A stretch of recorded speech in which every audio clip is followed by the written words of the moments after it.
were talking about all the pretty things because you walk in this pretty like two-piece like blue suit with these silver like not sparkling but they sparkled heels. In terms of like pretty, your brand is so pretty.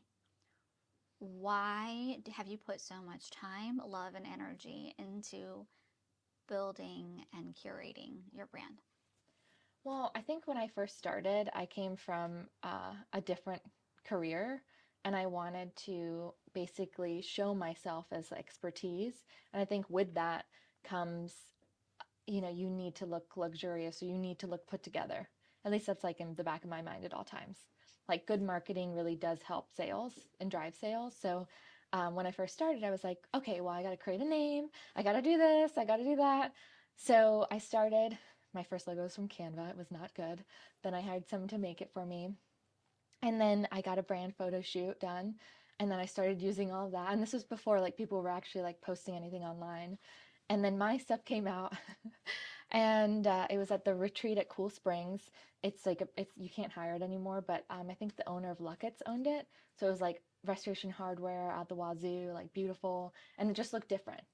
And I think that's what helped me like stand apart from everyone else because I was new, but I looked like I knew what I was doing. And then online, I actually trained myself like how to do real estate by doing the videos because I didn't really know like real estate. Like I had bought and sold my own houses, but like didn't really know the ins and outs of like all the legal jargon on the contracts and everything. So I learned all of that. I trained myself by doing the videos, and then now I train all my clients how to do all these things. And I mean, Wait, you should train your clients on how to do all the things. Which clients, which things? like people. I mean, I think that having a real estate advice or real estate knowledge is very powerful because that's, how you can grow wealth, right? Like everyone should I always say everyone should have a realtor in their family because they teach you what to do. They teach you, whether something is a good or a bad investment, whether or not you should make that step, or maybe you should hold out for a few years or something. But I don't know. I've always been a lover of pretty things.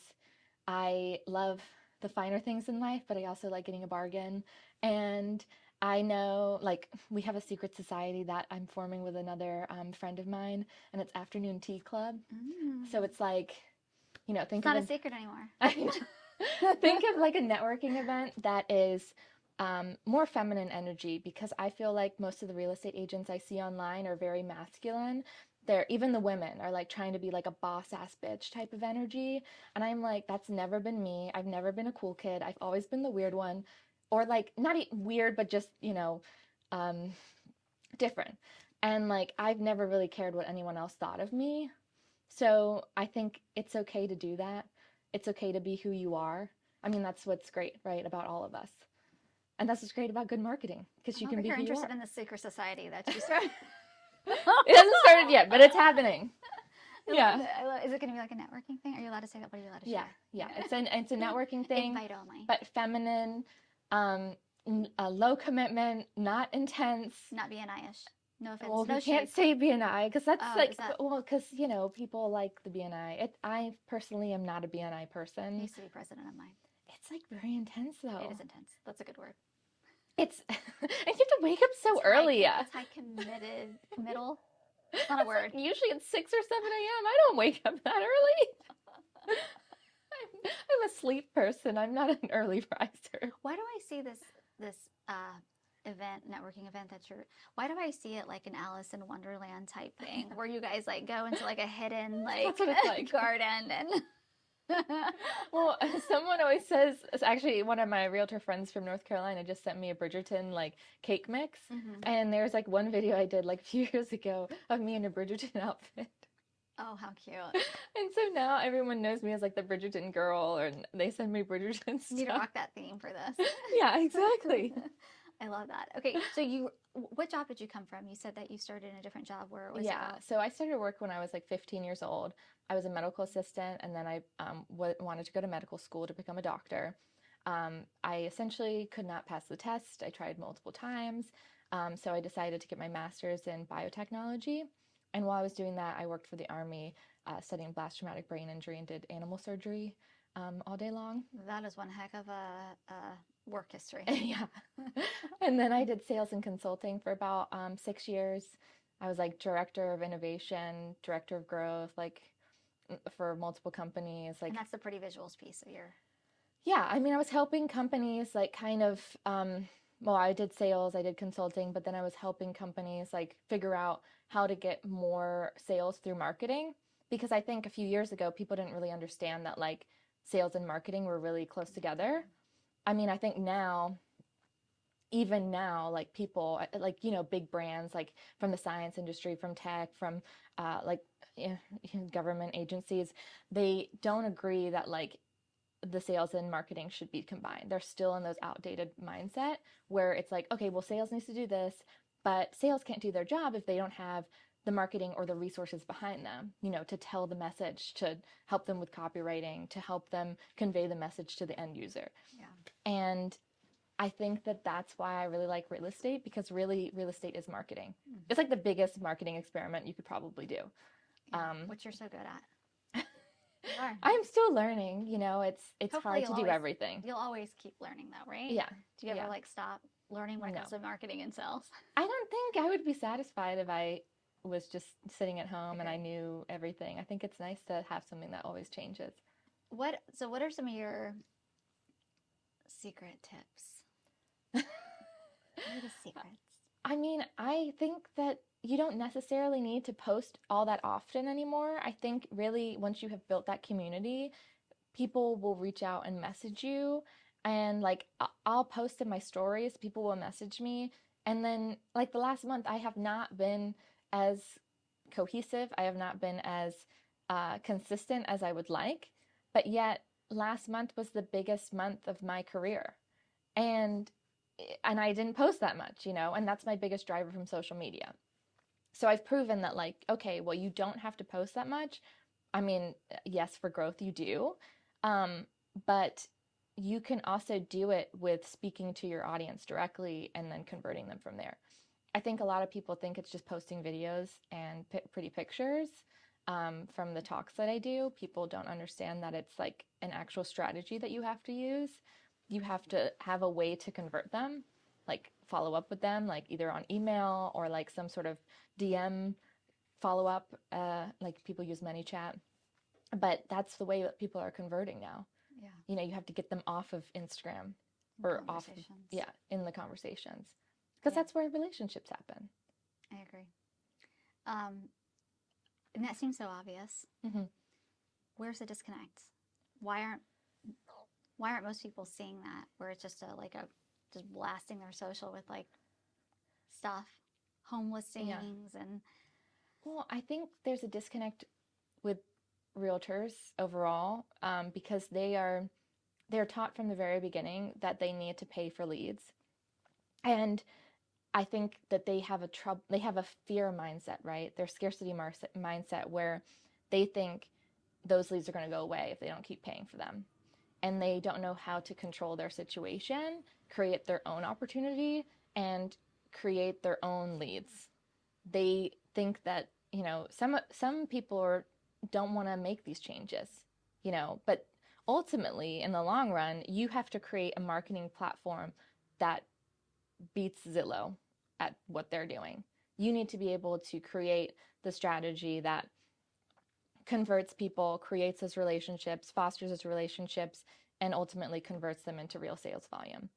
And I think people are just scared. They don't know how to do it, or they don't understand that they need to be doing this for the future. Otherwise, they're not going to be doing this for long. Tell me if this is true or false. I'm not a real estate agent, never have been, but I've worked with a lot of agents. And my overall feelings are a lot of agents get into the real estate world and they join teams. Yeah. It is in the best benefit for the team leaders to not teach them how to fish, but rather just give them the fish. That way you always kind of stay there. But maybe this is completely wrong. Yeah. But you always stay there because you're reliant on those leads coming in. And then I've also heard from agents where they're like, they promised me so many leads. I didn't deliver those leads. And so now I got to go figure out how to fish. Yeah. Like, is that a accurate analysis or not so much? I mean, it definitely is the case with some teams. Like I know a few teams that do it like that. They pay for Zillow, they pay, lots of money for ads and everything. They do give their team members those leads. But I mean, it's of the best interest for the team leader to like teach their team members how to convert, right? But um, it's really not of the best interest of the team leader to teach them how to create their own leads, because once they have that, they can leave. So you have to create a team environment that like, makes them want to stay. So I think that's provided with like culture and everything. I do see a lot of, well, there are some people I can think of who do that. And the only thing that they struggle with is turnover, because they are teaching them, they're educating on how to do that. And like, if I was going to run a team, that's what I would want. I would want them to learn how to do everything that I do, but how do you keep them? Yeah. You know? And I think it's also hard because most agents are controlling and we want to do everything, and like handing it off and delegating is difficult. So there's, it's definitely, it's something that I think, a lot of agents don't do, is like educating anyone. Like, I mean, hardly any of them want to collaborate or share their knowledge, or if they're sharing knowledge, they're not going deep. They're just giving like the surface level, like freebie stuff, which those aren't the people I want to surround myself with. The people I want to surround myself with are the people who are able to mentor me or able to help me. And you don't have to be part of a team to do that, but there are the people who are successful aren't scared of sharing how they are successful, but the people who are scared of sharing, they may look like they're successful, but they're not really, they're just putting money at a problem, essentially. And that's what I see. Soon that money will run out. I don't know. I that's one question I see that I always think about, like when I got into this industry. I'm like, okay, well, real estate is very much award centric. It's everyone seems to be like, oh, I'm the top 500, I'm the top 100, I'm the number 1% in this area. But I'm like, well, I really wish I could know how much money you made at the end of the day. Like, how much did you spend on marketing? How much did you spend on paid leads? How much did you spend on online advertising? Because, I mean, I look at where my clients come from, and my spend is so low because, 58% of my business comes from social media. Yeah. And the only, it's really my time and energy, and I'm not really paying professional content unless it's part of my listings, but it's a very low cost compared to like paying 10,000 plus per month for Zillow leads. Yeah. So at the end of the day, I think people need to ask themselves, are the awards really worth like spending all this additional money? Yeah. I don't know. You've really fine-tuned a skill set though when it comes to content creation, which a lot of people, not just agents, but overall business owners, they don't want to spend their time and energy learning and mastering and practicing, which is fine because then you're paying somebody else to do it for you. But now you're paying. Yeah. Paying with your money or your time. Yeah. I mean, it is really difficult. I don't think people understand how difficult it is to actually create content, and also create content that converts and then actually has a strategy behind it. I think so we feel like we have to post. Sometimes I feel that as well. But I don't know. I feel like it's necessary. Like, you have to be on social media now. Whatever platform that is for you, Do you help other agents? I felt like I've seen a master class or something that you've put together to help guide. Yeah, I just taught at a retreat in Virginia Beach. We had like 40 women there. Not too shabby. Yeah. And then I really am not trying, I don't really want to sell a course. That's not what I'm trying to be. I'm not trying to be like a coach or anything. I really just, like, my bread and butter is always going to be real estate, but I like sharing because I know at the end of the day, my colleagues will be better off because of it. Yeah. And you guys all work together. Oh, yeah. An agent doesn't do a transaction by himself or herself. Yeah. We're always collaborating with other people to get a deal done.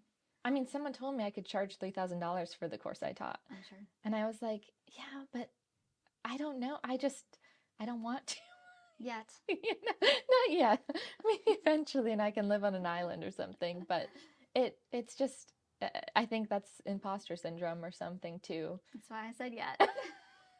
Because when somebody's got a skill set and they're Yeah. really like at the top of their league and they just haven't recognized it yet, sometimes it Yeah. takes a while and then they're like, you know what? I could serve more people if I can Yeah. package this up and really do it Yeah. in a certain way. But I think everyone's selling a course now, and they're not I exactly agree. like the people that actually should be selling I courses. And agree. I was just talking about this. I cannot yeah. stand it when Hmm. we were actually talking about a college professor, Hmm. when the college professors are teaching about running a business. I'm like, have they ever ran a business? No, they should not be No. teaching these, Yeah. specifically for other photographers. They should not be teaching these photographers how to run a business because all the advice they are giving that Yeah. I'm hearing you tell me is crap and it's actually going to be the reason why you're going to fail. Yeah. It's crazy. No, but it's so true. Half of these people have never done these things. And they're like, this is how you do it. Pay me and I'll show you the way. Yeah. Or and then sometimes you pay for the course because you're like kind of curious of what they're like selling, and then it's like terrible. You're like, this is Chat GPT. Yeah, it is. But some of it is though. I mean, I know some people who run courses and that's how they did it. Yeah, I know, because they teach you how to Yeah. create a course by going to Chat GPT. That's Yeah. crazy. Yeah. But I think that also leads to asking the right question. I think consumers are starting to become a little more savvy when it Hmm. comes to, or I hope so at least. What is your experience? Like you're teaching about A, B, and C. Hmm. How did you learn this? Um, I mean, what do you mean? Like the consumer, like the clients and Well, everything? no, I'm talking about like course Oh, purchasers, like the people that are purchasing. I think that they're starting to get a little more aware yeah. and they're starting because they've been burned so many times that they're like, okay, I'm not purchasing any Hmm. other Chat GPT courses. And so they're starting to say, okay, Chloe, if you're selling me a course on how to do this, how did you learn it? Hmm. And so when you can step in and say, well, I built it from nothing to here using social media, I Hmm. sold this much. You know what I'm saying? Well, yeah. So, I mean, I, I like I can see what you're saying. It's definitely interesting because I do think people it's weird because sometimes I meet people in person and they're like completely different than they are in social media. Tell me more. And well, it's like they have this persona, right? Yeah. And then I think this happens a lot with the course creators. It's like they're one person in real life and then they're one person online. And then you meet them, there's a disconnect. And like recently, I was at a panel last summer. And so there was a panel before me, and then I did a presentation with one of my colleagues. And during the panel, they were all like superstars on social media, like 10,000 plus followers and everything. And after the panel, some guy asked in the audience, "Well, how much business have you converted from Instagram?" And it was like crickets. Mm-hmm. Like and they were like none. Really? Like zero. And then I looked at my friend that I was doing the presentation with and I was like, Oh boy. so in our presentation we had like a pie charts and we had like the graph saying how much like we had converted from social media, and we don't have, I think at that time I had like 3,000 followers or something, Yeah. and she has like 1,200 followers or something. And we went up next and we were like, look, we started with this information because we knew you would ask this question. This is how much money we've done. Now we can move on to actually how we did it. Yeah. And people were like amazed. And it just teaches you that, like, look, you need the proof. You need to show people like what you have done. And I think a lot of people are missing that authenticity with it. Because I see like time and time again, there's like all these videos that like, oh, I made like $1 million in my stand store. And I'm like, Am I what store? like the stand store. It's like the Oh new yeah. like Okay, it's like a link platform. page. Yeah. Yeah, it's interesting. Shows how old I am.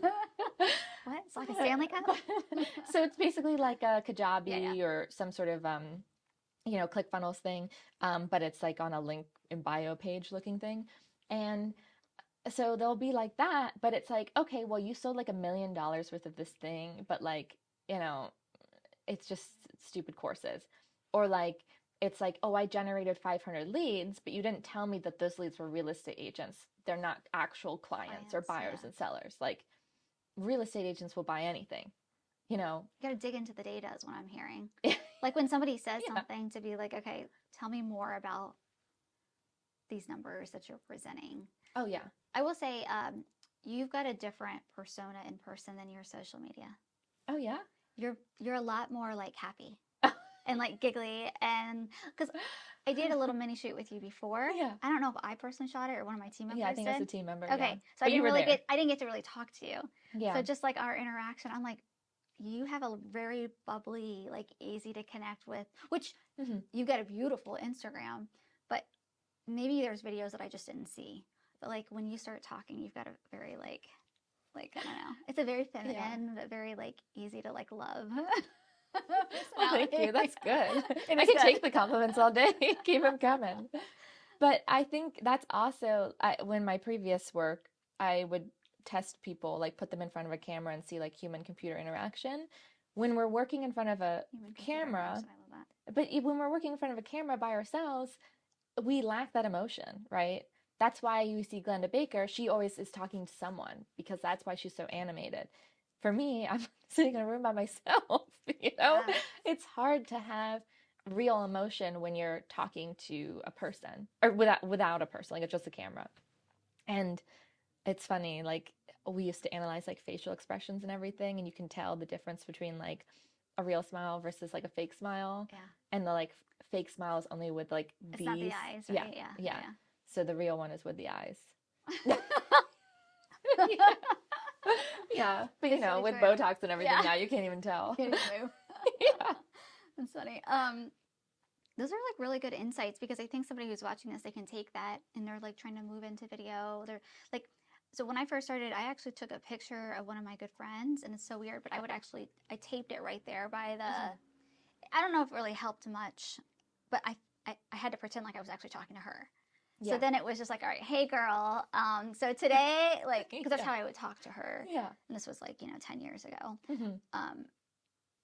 But the more you practice, if you're going to be doing video by yourself, you Yeah. don't have another human to have a conversation with, which that's a piece of advice I give. Yeah. Get your friend to sit there on the other side and just like talk to them and do a setup like this where it's not in your face, it's just capturing you naturally conversating.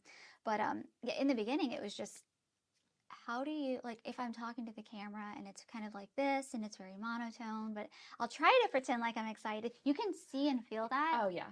Just like, if you can, just don't do that. Mhm. Like talk as if you were having a conversation with somebody.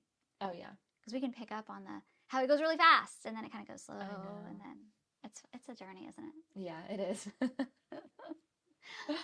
Okay, so moving on, talked a little bit about marketing, talked a little bit about your story, looking into the future. Where do you see yourself? We briefly mentioned possibly a podcast collaboration, but you can or cannot expand on that. I'll leave that up to you. But where do you kind of see yourself moving into the next 5-10 years? On an island. So she's selling a course for $3,000. I have talked, I think we talked to the people closest to us when we're framing that question. And for me, I feel like I want to work as hard as possible in the next 5 to 10 years and retire early. And before, I always wanted to be like the number one agent. I wanted to be like the number one at everything. I was very driven to succeed. But now I'm like, okay, how can I create the life where I've worked so hard for everything that I want? We don't need much. Like, I think once you have hit a certain income, you realize like, well, as business owners, we know the value of a dollar now. Yeah. But you recognize that, hey, we don't really need that much to actually live. How can we increase our quality of life? And for me, I think I would rather have a better quality of life for a longer period of time, and building that right now. So how can I like leverage team members, create the team that I want to create, not something that, maybe other people have created before, but suits me and who I want to be. How can I create that so that I can be in a different country, living my best life in Europe, or on the beach of the Caribbean, right? So how can I do that in the next 5 to 10 years? And so that's really what I'm focusing on right now is what is the best strategy to get there so that I can live my best life and how I want to live in the next like 50 or plus years, hopefully. Like 50 to 75 plus years.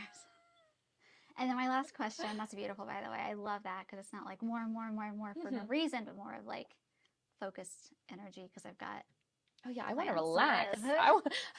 I am stressed. In a pretty cute way.